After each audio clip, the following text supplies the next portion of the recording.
Hello student. So I am back to complete the remaining portion of the chemical coordination and integration chapter. In yesterday class we have completed up to the pituitary gland. Okay, in detail means hypothalamus भी हो गया था, pituitary gland भी हो गया था. So in this lecture we are going to start with pineal gland.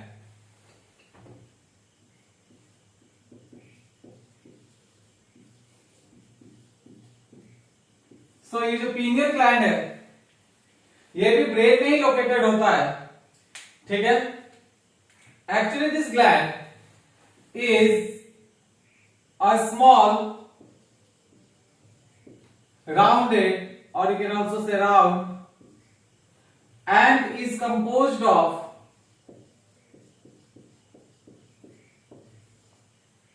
modified nerve cell. इसमें modified nerve cells होते हैं. उस नर्व सेल्स को क्या कहा जाता है? पिनियलोसाइट. ओके, तो मैंने क्या कहा? पिनियल ग्लैंड कैसा ग्लैंड है? अगर इसका शेप का बात करें, स्ट्रक्चर का बात करें तो ये छोटा सा ग्लैंड होता है, राउंड होता है. ठीक है. और इसमें क्या होता है? एक नर्व सेल पाया जाता है जिसको पिनियलोसाइट कहते हैं. यही पिनियलोसाइट क्या करता है? हार्मोन सीक्रेट करने में हेल्प करता है. ओके, सो अगर हम इस पिनियलोसाइट का बात करें, जैसा कि ये हार्मोन सीक्रेटिंग सेल है, सो इट इज स्टिमुलेटेड. ये जो पिनियलोसाइट है ये किससे स्टिमुलेट होगा और तब जाकर हार्मोन सीक्रेट करेगा या फिर रोक भी सकता है. ठीक है, मतलब सीक्रेशन नहीं भी कर सकता है.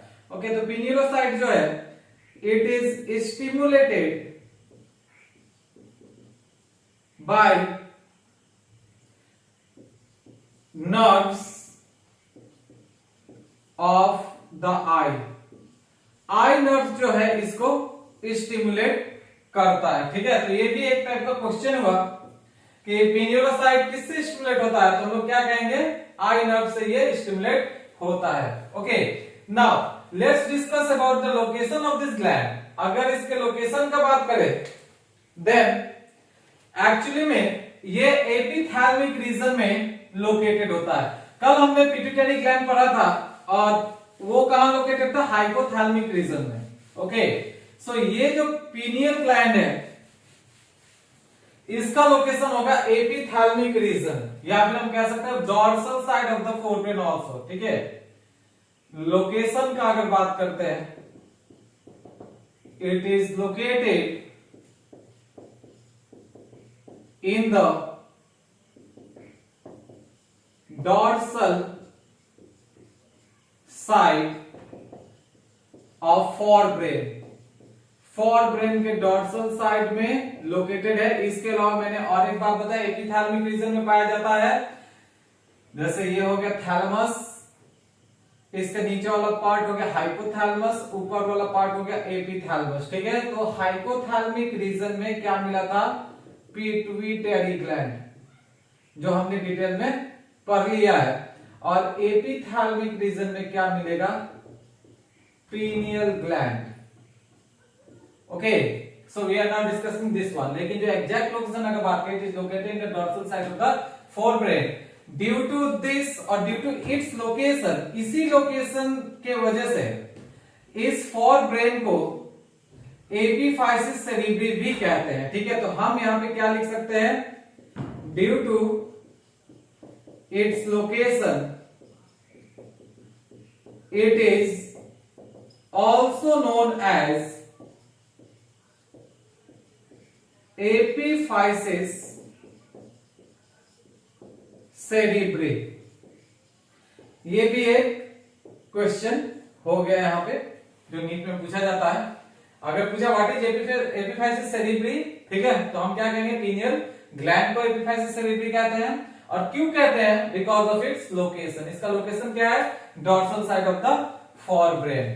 Okay, now one of the most important point regarding this pineal gland is that ये एक समय के बाद क्या होता है कि डीजनरेट हो जाता है, या फिर हम कहते हैं इनवॉल्यूट हो जाता है. ठीक है, ये खत्म हो जाता है और इसके प्लेस में कुछ पार्टिकल या हम कहेंगे सैंड लाइक सब्सटेंसेस डिपोजिशन होते हैं. इसीलिए इसे ब्रेन सैंड के नाम से भी जाना जाता है. ओके, इसको हम अब डिस्कस करते हैं, थोड़ा और अच्छे से क्लियर हो जाएगा। तो क्या है, आफ्टर 7 years और 7 years ऑफ बर्थ, बर्थ के 7 साल के बाद, मैं अब लिख देता हूं, after 7 years of birth, okay, this pineal gland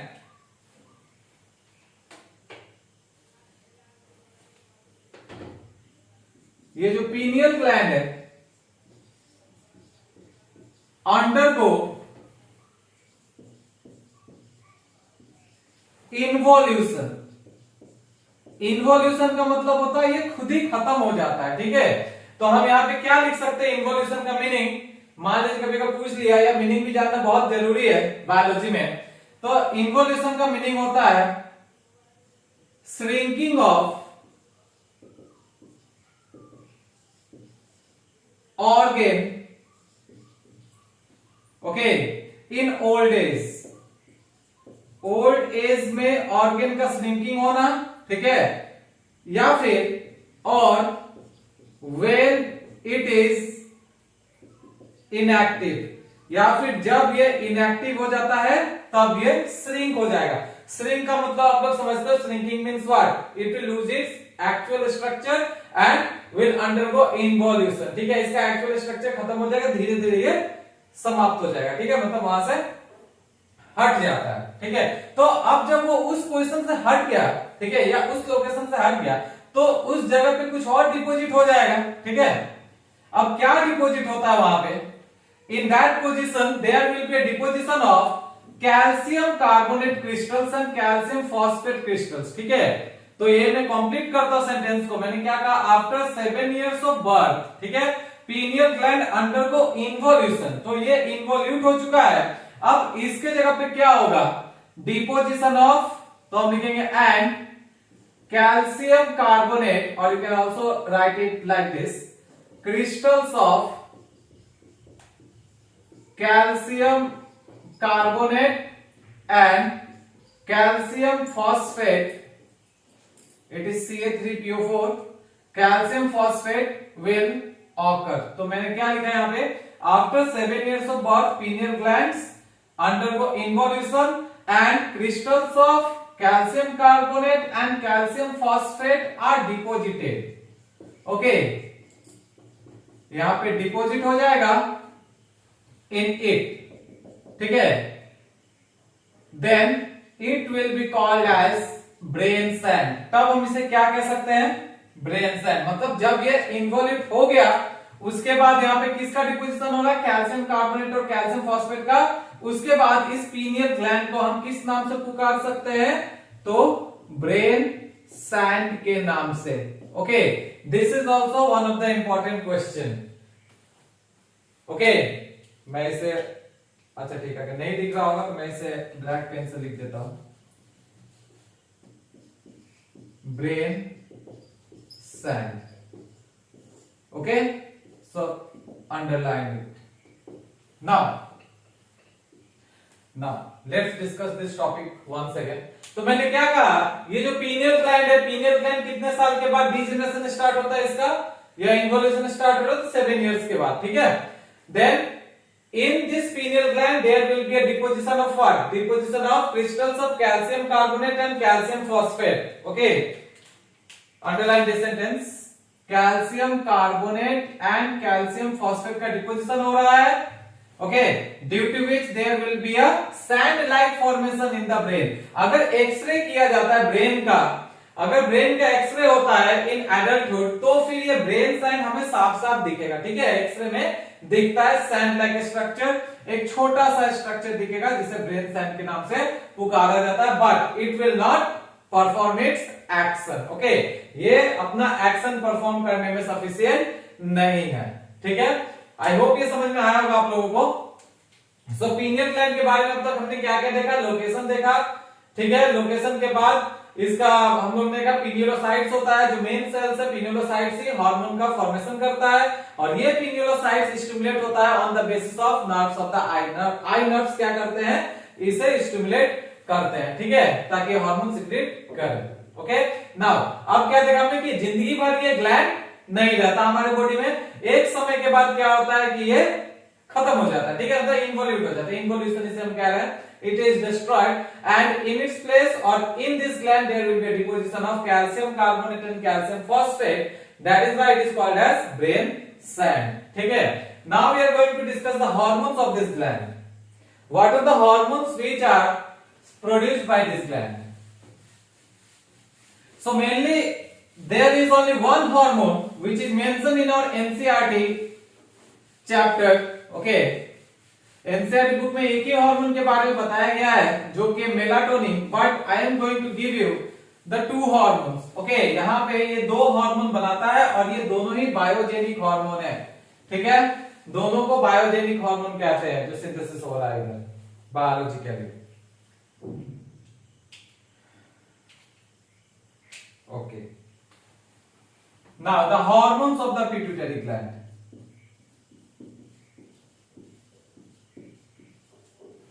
sorry not pituitary, it is the pineal, hormones of the pineal gland। तो मैंने क्या कहा, the cells of pineal gland, cells का नाम क्या बताया था, पिनियलोसाइट। ये पिनियलोसाइट है, ये क्या करता है, दो बायोजेनिक हार्मोन प्रोड्यूस करता है और secretes two biogenic hormone, okay, and these biogenic hormones are, पहला हो जाएगा मेलाटोनिन और दूसरा हो जाएगा सेरोटोनिन, ओके।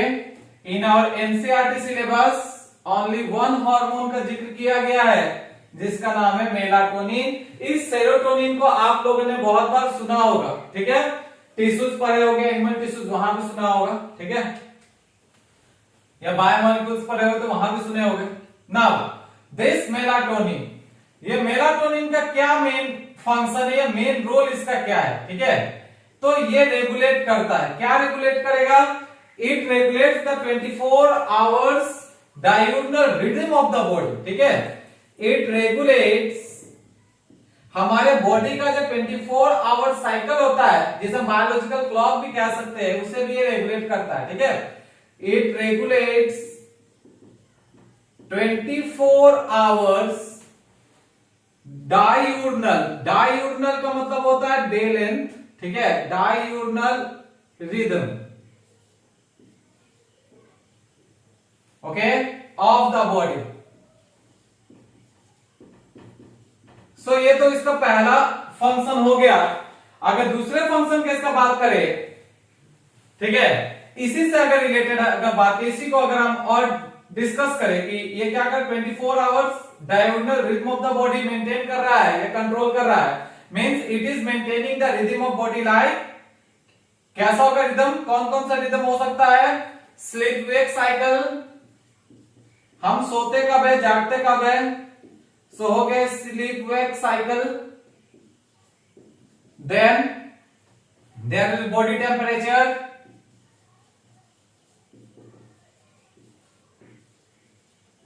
ओके, ये बॉडी टेम्परेचर भी मेंटेन करता है, ओके। तो ये तो दो मेन हो गया डायurnal रिदम का। अगर बात कर रहे हैं हम, मेलाटोनिन क्या कर रहा है, regulation of diurnal rhythm, that is the 24 hours diurnal rhythm of the body. Sleep and wake cycle हो जाएगा, हम जागते कब है सोते कब है तो वो मेंटेन कर रहा है, हम समय पे उठते हैं या समय पे सोते हैं, ठीक है, कब हमें नींद आता है, देन बॉडी टेम्परेचर भी मेंटेन कर रहा है। और इसका जो नेक्स्ट होता है, नेक्स्ट जो और भी इंपॉर्टेंट पॉइंट है, means more important function,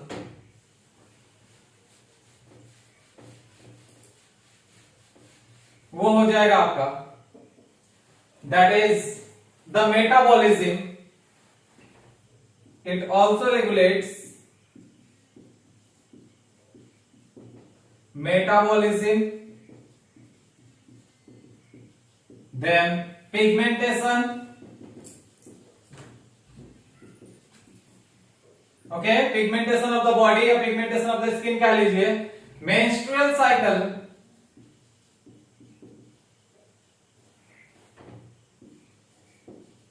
defense capabilities, defence में भी हेल्प करता है, by colour changing and all, defence capability. Okay, so ये इसका अदर फंक्शन हो गया। पहला फंक्शन तो मैंने क्या दिया था, मेंटेनेंस ऑफ 24 आवर साइकिल, ठीक है, हमारे बॉडी का बायोलॉजिकल क्लॉक को मेंटेन कर रहा है। दूसरा मैंने क्या कहा, मेटाबॉलिज्म को रेगुलेट करता है हमारे बॉडी में, पिगमेंटेशन को कंट्रोल कर रहा है, pigmentation means skin colour and all, then menstrual cycle, defence capability, ठीक है।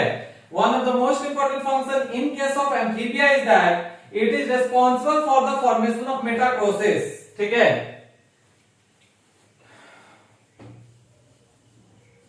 सो ये जो मेटाक्रोसिस है, मेटाक्रोसिस का मतलब क्या होता है, कलर चेंज, ठीक है, कलर चेंजिंग एबिलिटी या फिर कैमोफ्लेजिंग भी कह सकते हैं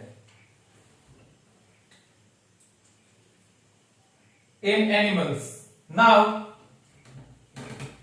एक नोट हिसाब से हम लोग लिख लेते हैं इसको, दैट इज मेलाटोनिन प्रोवाइड्स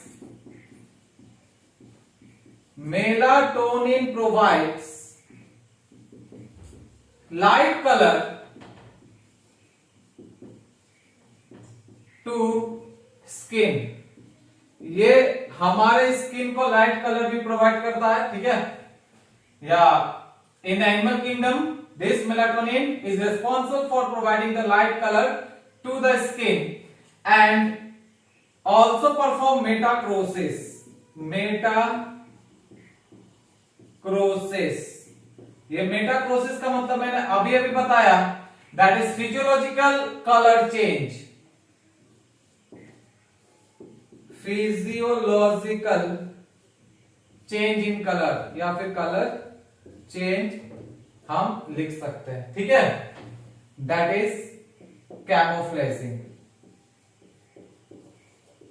कैमोफ्लेजिंग का मतलब आप लोग ने पढ़ा ही होगा, ठीक है।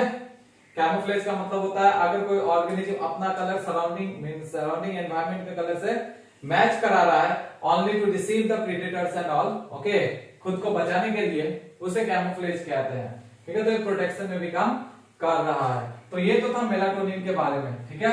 लेकिन इसका सबसे मेन जो फंक्शन है वो क्या है, 24 hours diagonal rhythm of the body, okay.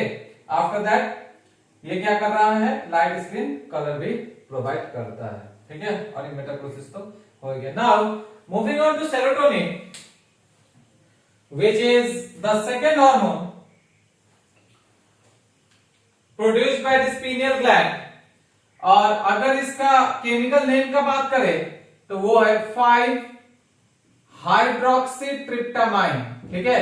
कभी कभी इसका केमिकल नेम भी पूछ देता है एग्जाम में, तो इसका केमिकल नेम में फुल लिख देता हूं, 5 hydroxy tryptamine, okay. So I am giving here star mark, ये भी पूछा हुआ क्वेश्चन है।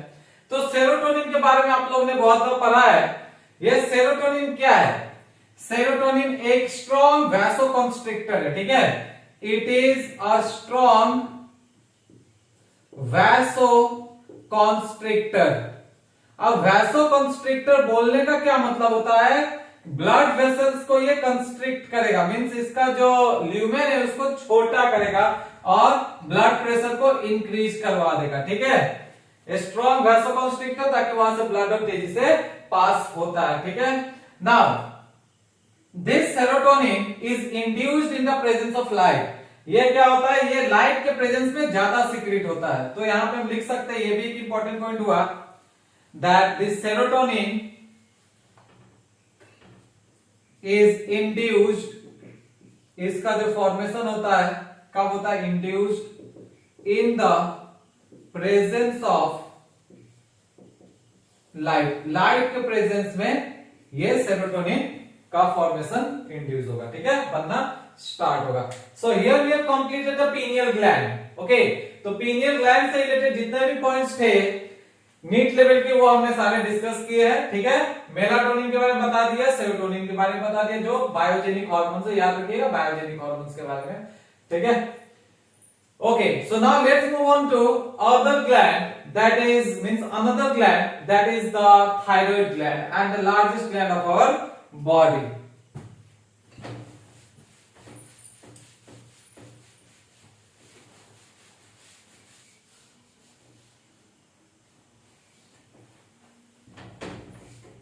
Okay, so now the largest gland of human body, that is the thyroid gland. ये काफी इंटरेस्टिंग है, ये मेन ग्लैंड में आता है और सबसे फेमस ग्लैंड भी इसे कहा जाता है। ठीक है, मैंने कहा था मेरे प्रीवियस क्लास में, इस लेक्चर में मैंने कहा था, I think the first lecture of this chapter, thyroid gland के बारे में। क्या लिखेंगे सबसे पहला पॉइंट अगर इसके बारे में होता है तो याद रखिएगा, ये भी क्वेश्चन कई बार पूछा हुआ है, that this thyroid gland is the largest gland of the body. अब लार्जेस्ट ग्लैंड बोलने का मतलब यहाँ पे कंफ्यूज होने का कोई बात नहीं है, लार्जेस्ट एंडोक्राइन ग्लैंड। ओके, मैं यहाँ पे रिपीट कर देता हूं, ये क्या है, largest endocrine gland of our body, ये पहले मैंने बताया है। Now let's discuss about the structure, sorry not the structure but the location of this gland. ठीक है, तो अगर लोकेशन का बात करते हैं इस ग्लैंड का, then this gland is located on either side of the trachea। Trachea के, ट्रैकिया क्या है, ट्रैकिया को हम क्या कहते हैं, विंड पाइप। ठीक है, तो इस विंड पाइप के दोनों ही तरफ में ये लोकेटेड होगा। ठीक है, लाइक अ लोब, ये बाइलोब ग्लैंड है इसलिए दोनों तरफ पे लोब होगा। हम एक चीज दिखाते हैं यहाँ पे, या फिर लैरिंक्स और ट्रैकिया के बीच में इसका लोकेशन है। ठीक है, ये लैरिंक्स हो गया और ये नीचे वाला जो रेड कलर का ट्रैकिया है। अब ये दोनों साइड में क्या होगा, लोब लाइक स्ट्रक्चर होंगे और ये दोनों लोब लाइक स्ट्रक्चर किससे कनेक्टेड होंगे, इस्थमस से। I will discuss this things with the help of diagram. Okay, पहले लोकेशन के बारे में लिख लेते हैं। Location, this gland is located on either side of trachea। आप लोगों ने रेस्पिरेशन चैप्टर में पढ़ा होगा ट्रैकिया के बारे में। On either side of trachea, okay, that is on both side of trachea। both लिखे तो ज्यादा बेटर होगा। ठीक है, और कभी कभार एग्जाम में ये भी दे देता है, और at the junction of, junction मतलब बीच में, junction of trachea and larynx, larynx and trachea। ठीक है, larynx और trachea के बीच में, तो इसका दो तरह से लोकेशन दिया गया है।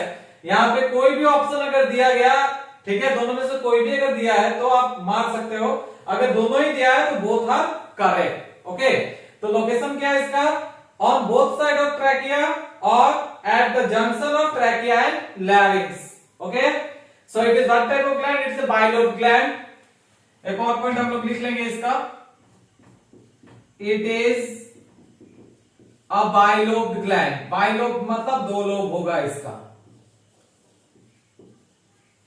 Okay, so now let's look at the structure of this gland।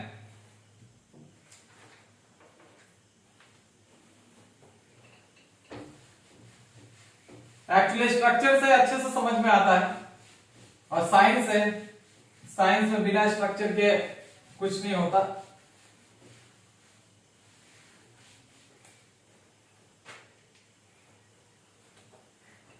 सो सबसे पहले हम लैरिंक्स बनाएंगे।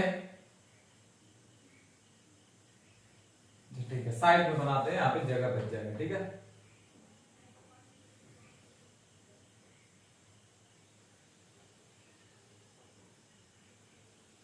This is a larynx. यहीं पे क्या होता है, वोकल कॉर्ड।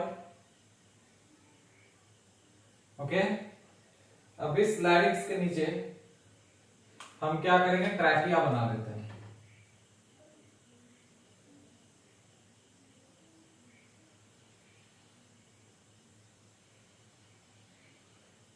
ओके,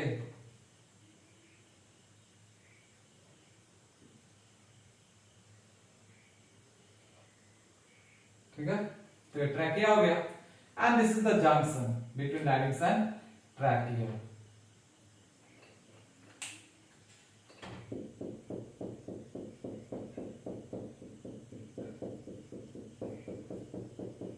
लैरिंग्स को हम क्या कहेंगे? वॉइस बॉक्स और साउंड बॉक्स।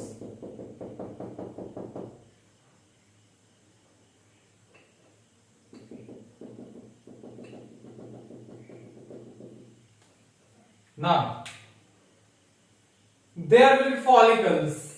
ये जो थायराइड ग्लैंड होगा ये बाइलोब ग्लैंड है, तो यहाँ पे लोब्स होंगे दोनों तरफ में।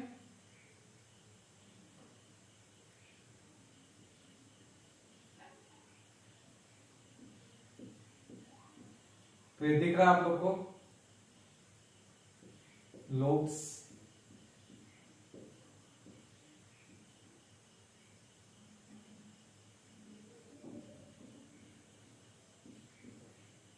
ओके, एंड यहां पे दोनों के बीच में जो कनेक्ट कर रहा है, ये दोनों लोब्स को जो कनेक्ट कर रहा है,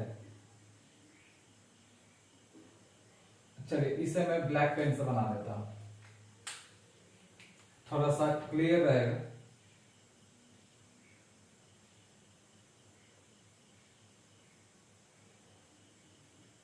ओके, सो ये तो हो गया दो लोब, ठीक है, ये एक लोब ये दूसरा लोब। ये लोब बंद किससे रहा, मतलब ये ग्लैंड बंद किससे रहा है? तो फॉलिकल से, ठीक है। ये हो गया follicles, there are many follicles. Follicles are the structural and functional unit of this thyroid gland. अगर क्वेश्चन आता which is the functional unit or structural unit of the thyroid gland, तो हम क्या कहेंगे? Follicles are the structural unit। तो यहाँ पे मैं लिख देता हूं structural and functional unit, ठीक है, किसका? तो थायराइड ग्लैंड का। ओके, सो नाउ तो ये फॉलिकल्स है, फॉलिकल्स से क्या बना? Thyroid gland. तो ये हुआ thyroid gland. Now this is the trachea and this is the larynx. तो लैरिंग्स में यहीं पे लिख देता हूं। ओके, ठीक है। तो अगर क्वेश्चन पूछता है कि थायराइड ग्लैंड जो है किससे बन रहा है, तो हम क्या कहेंगे? Thyroid glands are made up of follicles. Okay, तो याद रखिएगा, आप लोग मैं फिर से रिपीट कर रहा हूं, क्वेश्चन आता है thyroid glands are made up of follicles which is the structural and functional unit of this gland. Okay, now अब यहां जो मैंने बीच में बनाया, देखिए ये एक लोब हो गया, ये पहला लोब हो गया और ये दूसरा लोब हो गया। तो दो लोब है तो बाइलोब हो गया। तो यहां पे हम लोग लिख देते हैं इसका bilobe, bilobed gland. Okay, and this two lobes, ये दोनों लोब्स जो है किससे कनेक्टेड है? तो आप बीच में देख रहे हो, यहां पे मैंने जो बनाया बीच में कनेक्टर जैसा, इसको इस्थमस कहते हैं। Okay, this is called as isthmus. तो हम क्या लिख सकते हैं? Each lobe of thyroid gland is composed of follicles and stromal tissue. इसे कंप्लीट करते हैं। ईच लोब, ये जो दोनों लोब है, each lobe of thyroid gland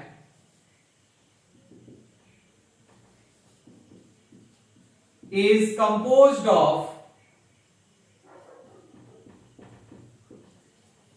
what? Composed of what? अभी भी बताया मैंने, composed of follicles और क्या होगा इसके साथ? and stromal tissue। स्ट्रोमा के बारे में आपने पढ़ा होगा, स्ट्रोमल टिश्यू, ठीक है। अब ये स्ट्रोमल टिश्यू क्या हो सकता है, हम यहां पे क्लियर कर देना चाहते हैं, क्वेश्चन नहीं रहना चाहिए, डाउट नहीं रहना चाहिए यहाँ पे, ठीक है। फॉलिकल्स तो मैंने यहाँ पे दिखा दिया, अब स्ट्रोमल टिश्यू क्या है, जो फॉलिकल्स को थोड़ा कनेक्ट करके रखेगा, ठीक है। तो ये एक मैट की तरह भी काम करेगा। तो ये स्ट्रोमल टिश्यू कैसा टिश्यू है? Okay, so this stromal tissue is a connective tissue, ठीक है। ये क्या है? It is a connective tissue. Connective tissue है तो क्या करेगा? कनेक्ट करेगा। ओके, कनेक्टिव टिश्यू जो क्या करेगा? लोब्यूल्स लोब्यूल्स एंड फॉलिकल्स को सपोर्ट करता है, ठीक है, विच सपोर्ट्स द लोब्यूल्स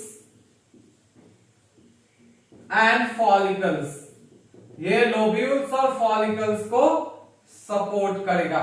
तो इसे हम क्या कह सकते हैं, सपोर्टिंग टिश्यू भी कह सकते हैं। ओके, शॉर्ट में अगर याद रखा जाए तो ये कनेक्टिव टिश्यू तो है ही, लेकिन अगर किसी ने टाइम नहीं है हमारे पास तो हम इसे शॉर्टकट में क्या कह सकते हैं, this stromal tissue is what, a type of और one form of supporting tissue. ठीक है, किसे सपोर्ट कर रहा है, तो अभी मैंने बताया ये किसे सपोर्ट कर रहा है, लोब्यूल्स और फॉलिकल्स को। किसका लोब्यूल्स या फॉलिकल्स, तो थायराइड ग्लैंड का। ओके, अदरवाइज ये ऑर्गेनाइज नहीं होगा। ठीक है, तो ये बहुत ही इंपॉर्टेंट क्वेश्चन था।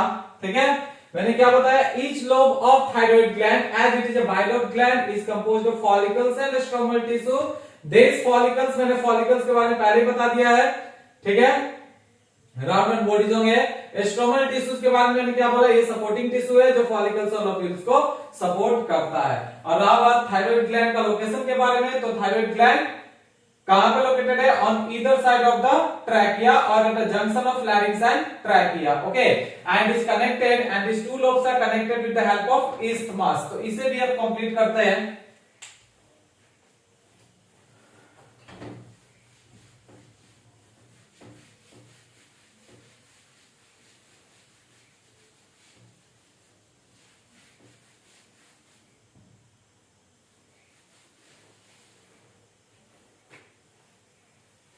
Now, another important point, both the lobes are connected by isthmus. Okay, this is also an important question. Both the lobes are connected by isthmus, which is, अब ये isthmus क्या है, ठीक है, which is a thin flap of connective tissue.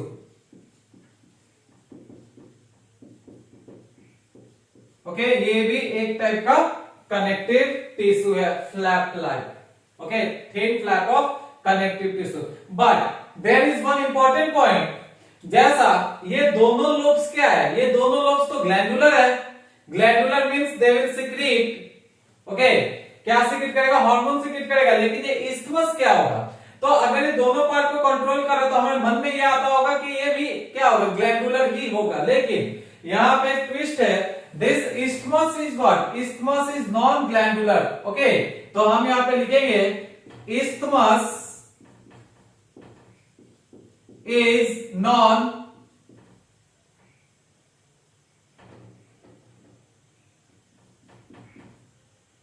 glandular, ये glandular नहीं होता है। ठीक है, it is also an important point.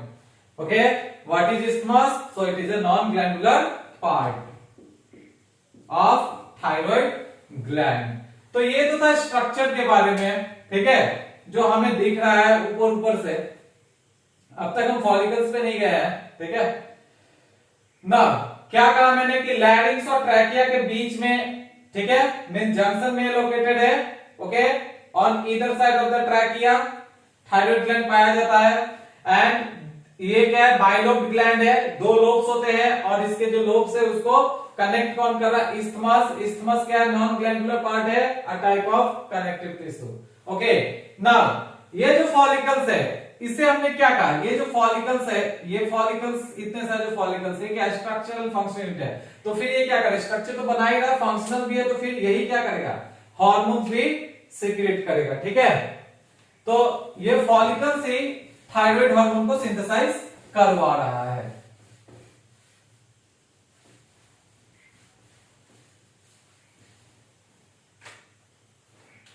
Now, these follicle cells or follicular cells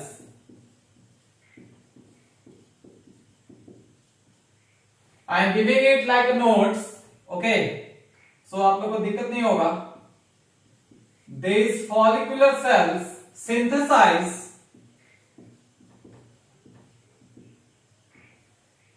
hormones, that is T3 and T4। सो ये तो फॉलिकुलर सेल सिंथेसाइज कर रहा है, ठीक है, T3 और T4, ये दो मेन हार्मोन हुआ थायराइड ग्लैंड का। Okay, this T3 is called as triiodothyronine. It is the full form of this T3 and T4 is called as tetra, 4 है तो टेट्रा बोलेंगे इसे, और टेट्रा के iodine, iodine element is important. यहाँ पे ये जो हार्मोन प्रोड्यूस हो रहा है इसके लिए कौन सा एलिमेंट रिस्पॉन्सिबल है, ये इंपॉर्टेंट है। अगर पूछा तो हम क्या कहेंगे, iodine is important here. Okay, बिना आयोडीन का ये हार्मोन नहीं बनेगा। ओके, सो इसे हम क्या कह सकते हैं, टेट्रा आयोडोथायरोनिन। और there is one more name, simple सा है थायरॉक्सिन, और बहुत ही फेमस भी है, ठीक है। T4 को ही थायरॉक्सिन कहा जाता है।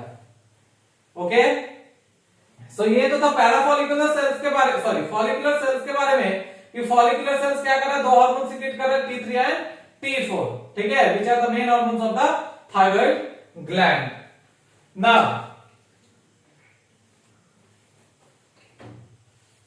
एक नोट लिखते हैं जो आए दिन पूछा जाता है, आप लोगों को मिलेगा, we will come across this question. Note that is thyroid gland is the only gland which stores its hormone in inactive form. Okay, thyroid gland is the only gland which store its hormone in inactive form। ये inactive form में hormone को store कर सकता है, या inactive stage में hormone को store करता है। Okay, and another important point मैंने अभी बताया था, विच एलिमेंट इज रेस्पॉन्सिबल और important, then it is iodine, ठीक है।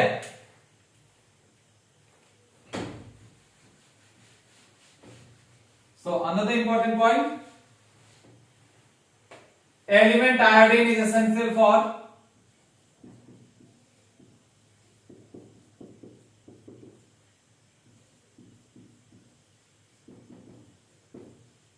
थायराइड ग्लैंड, ठीक है, और परफॉर्मेंस ऑफ थायराइड ग्लैंड।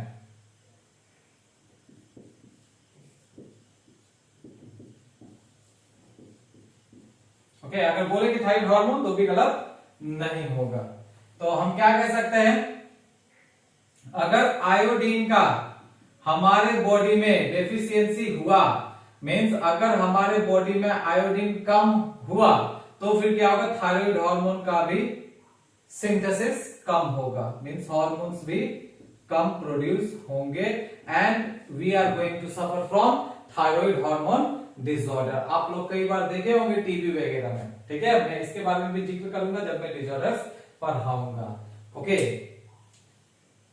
सो अब जरा सा इसका फंक्शन देख लेते हैं, ठीक है, उसके बाद हम डिसऑर्डर देखेंगे। First of all will look at the function of thyroid hormone. ये काफी लंबा चलेगा, ये क्योंकि लार्जेस्ट ग्लैंड है, ठीक है, और ऐसे क्वेश्चंस भी बहुत पूछे जाते हैं।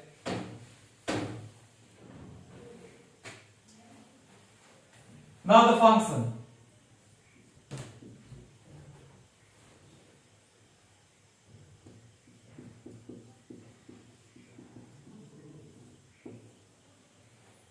First of all, the main function of this thyroid gland is that regulation of basic or basal metabolic rate, जिसे हम BMR के नाम से भी जानते हैं, ठीक है, रेगुलेशन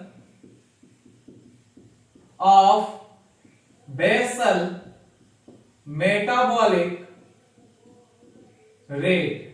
कभी कभी क्या होता है नीट में बीएमआर का भी फुल फॉर्म पूछ देता है, तो आप लोग इसे जरा सा अच्छे से याद रखिएगा, ठीक है। Then the second is supports the formation of RBC. It supports the formation of RBC, that is the red blood cell or red blood corpus cells. Third is controls the metabolism of, चलिए ठीक है यहाँ नीचे लिख देते हैं, the nutrients, ये metabolism को भी कंट्रोल करता है, ठीक है। Controls the metabolism of nutrients like carbohydrate. तो कार्बोहाइड्रेट का फॉर्मूला क्या हो जाता है CnH2SnON।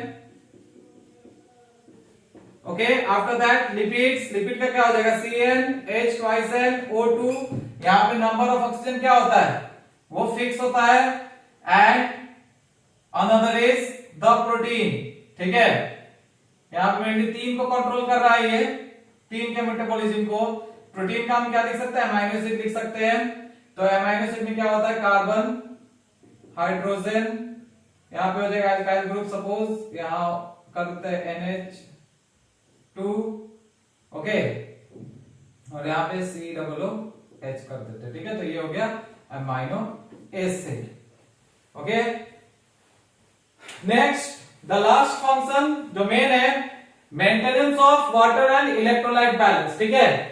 ये किसको मेंटेन करेगा वाटर और इलेक्ट्रोलाइट के बैलेंस को। सो इसको हटाते हैं बीएमआर,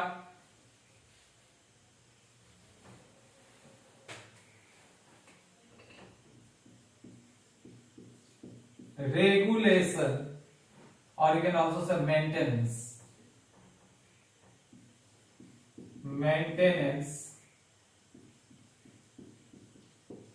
ऑफ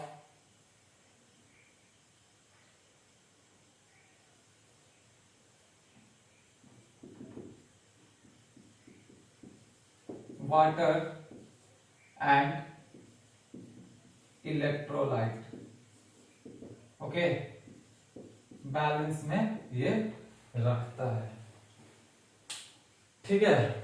तो ये तो था फंक्शन के बारे में। सबसे पहला फंक्शन क्या बोला बीएमआर, बेसल मेटाबॉलिक रेट को रेगुलेट कर रहा है। सेकंड क्या बोला फॉर्मेशन ऑफ आरबीसी, ठीक है, सपोर्ट कर रहा है। तीसरा क्या बोला मेटाबॉलिज्म को कंट्रोल करता है, कार्बोहाइड्रेट, लिपिड्स या protein.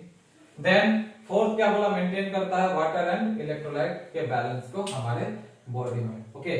So now we are going to study about the disorders caused by this thyroid gland in two condition, एक हाइपोसिक्रेशन और एक हाइपरसिक्रेशन। हाइपोसिक्रेशन मतलब अगर थायराइड हार्मोन हमारे बॉडी में कम हुआ तो क्या होगा, और अगर थायराइड हार्मोन ज्यादा हुआ तो क्या होगा, ओके। तो पहले इन दोनों के बारे में अच्छे से देख लेते हैं, उसके बाद एक और चीज रह जाएगा पैराफॉलिकुलर सेल्स के बारे में। फॉलिकुलर सेल्स तो देख लिया, एक और टाइप का सेल्स यहाँ पे मिलेगा थायराइड ग्लैंड में, पैराफॉलिकुलर सेल्स होता है जो एक हार्मोन सीक्रेट करता है, इसका नाम है कैल्सिटोनिन और थायरोकैल्सिटोनिन, ओके।